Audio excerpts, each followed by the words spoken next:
प्रारंभिक दृश्य वर्ष 2036 में सेट किया गया है और हमें पता चलता है कि पृथ्वी पर एक विदेशी जाति ने कब्जा कर लिया है जिसे वुव के नाम से जाना जाता है। उनके आगमन के परिणाम स्वरूप मनुष्यों में व्यापक बेरोजगारी और बेघरता हुई है, जबकि एलियंस ग्रह के ऊपर शानदार तैरते शहरों में रहते हैं। इस त्रासदी के बावजूद वुव का दावा है कि वे यहाँ मानव सभ्यता को बेहतर बनाने के लिए हैं। फिर हमने एडम कैंपबेल नाम के एक हाई स्कूल के छात्र को चुना जिसे कला और पेंटिंग का शौक है। वह अपनी माँ बेथ और अपनी बहन नताली के साथ रहता है क्योंकि उनके पिता ने उन्हें छोड़ दिया था। पेशे से वकील बेथ वर्तमान में बेरोजगार हैं, लेकिन वे इतने भाग्यशाली हैं कि उनके पास कई बेघर लोगों के विपरीत एक घर है। एक दिन नटाली को बगीचे में अपना भोजन उगाने की कोशिश करते हुए देखा जाता है क्योंकि उन्हें केवल एलियंस द्वारा प्रदान की गई कृत्रिम चीजें मिलती हैं।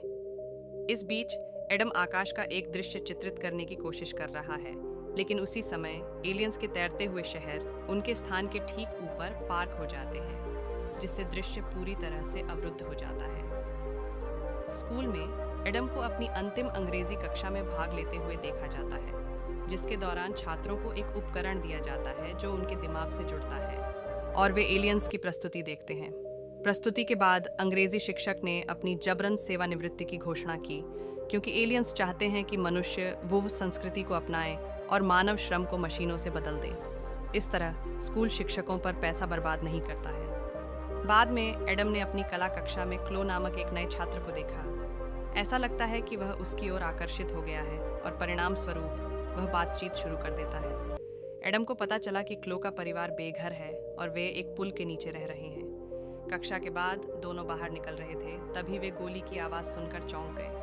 पीछे मुड़ने पर उन्हें पता चलता है कि उनके अंग्रेजी शिक्षक ने अकल्पनीय काम किया है। इससे पता चलता है कि एलियंस के आने के बाद इंसान कितने दुखद और उदास हो गए हैं। फिर भी क्लो की गंभीर स्थिति को देखते हुए एडम ने उसके परिवार को अपने घर पर रहने के लिए आमंत्रित किया।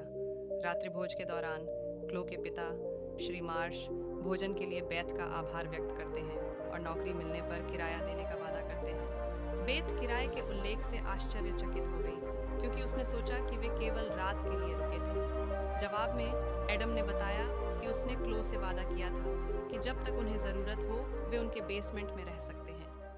क्रोधित होकर बेथ अपने बेटे को अकेले में डांटने के लिए एक तरफ ले जाती है, लेकिन एडम का मानना है कि जरूरतमंद लोगों की मदद करने में कुछ भी गलत नहीं है। सप्ताहांत में क्लो एडम को वस्तुओं की खोज में उसके साथ शामिल होने के लिए आमंत्रित करती है। वह उसे ऐसे स्थान पर ले जाती है जहां एलियंस अपने तैरते शहरों से वस्तुओं को फेंक देते हैं। वह बेचने के लिए कुछ मूल्यवान चीज खोजने और कुछ पैसे कमाने की उम्मीद में क्षेत्र की खोज करती है। जब वे खोज करते हैं, एडम अपने पिता के बारे में एक कहानी साझा करता है जो एक रियल एस्टेट डेवलपर है जिसे एलियंस के लिए आवास बनाने का प्रस्ताव मिला था। हालांकि उन्होंने अनुचित शर्तों के कारण मना कर दिया और इसके बजाय कैलिफोर्निया चले गए। उनकी बातचीत के बीच एडम ने क्लो का एक चित्र बनाया। घर लौटने पर वह अपनी कलाकृति पूरी करता है और क्लो को दिखाता है जिसे यह पसंद आती है।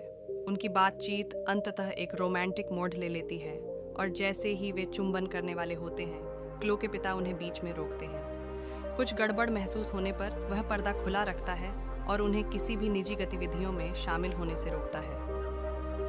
अगले दिन स्कूल में क्लो बेथ के लिए किराए के पैसे जुटाने के लिए मैला ढोने वाली चीजें बेचने का प्रयास करती है, लेकिन वह शायद ही कुछ बेच पाती है। परिणाम स्वरूप वह पैसे कमाने का एक और तरीका लेकर आती है। वह एडम को एक ऐसे उपकरण के बारे में बताती है जो जोड़ों को अपने जीवन को एलियंस तक प्रसारित करने की अनुमति देता है, जिन्हें मानवीय रोमांटिक प्रेम दिलचस्प लगता है। यह प्रक्रिया, जिसे कोर्टशिप ब्रॉडकास्ट के नाम से जाना जाता है, जोड़ों को अपनी रोमांटिक कहानी साझा करने के लिए भुगतान करती है। क्लो एडम से पूछती है कि क्या वह उसके साथ साझेदारी करना चाहेगा।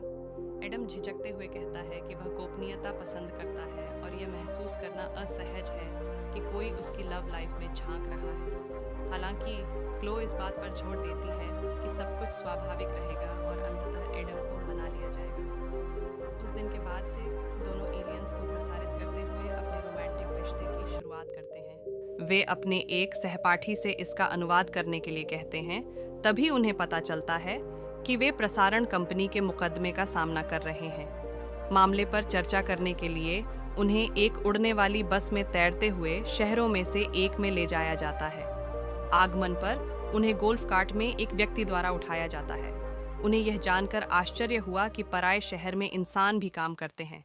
यह पता चला कि वह आदमी एक न्यूरोसर्जन हुआ करता था, लेकिन एलियंस ने उसे वहां ड्राइवर के रूप में काम करने के लिए चुना। यह सुनकर एडम सोचता है कि यह दुखद है, लेकिन आदमी का दावा है कि वह एक सर्जन के रूप में जितना पैसा कमाता था उससे कहीं अधिक पैसा कमा रहा है। थोड़ी देर बाद ड्राइवर उन्हें गोल्फ कोर्स के बीच में एक खुले स्थान पर उतार देता है और उन्हें प्रवेश करने का निर्देश देता है। अंदर उनका सामना शर्ली नाम की एक एलियन से होता है, जो एक मानव महिला से मालिश करा रही है।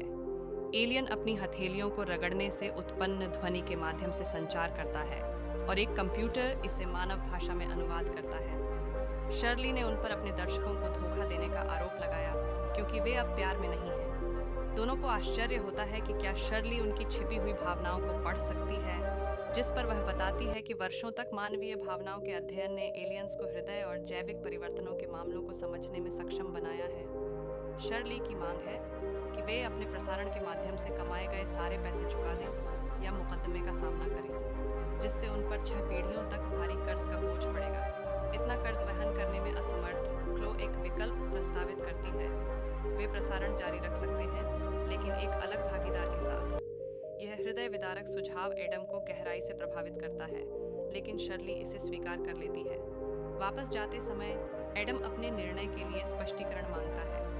जवाब में वह उसे एहसास दिलाती है कि रोमांस उसकी प्राथमिकता नहीं है, जैसे भोजन और आश्रय है। घर पहुंचने पर बेथ अनुबंध की जांच करती है और स्वीकार करती है कि करने को कुछ नहीं है, क्योंकि विदेशी वकील सामना करने के लिए बहुत शक्तिशाली हैं।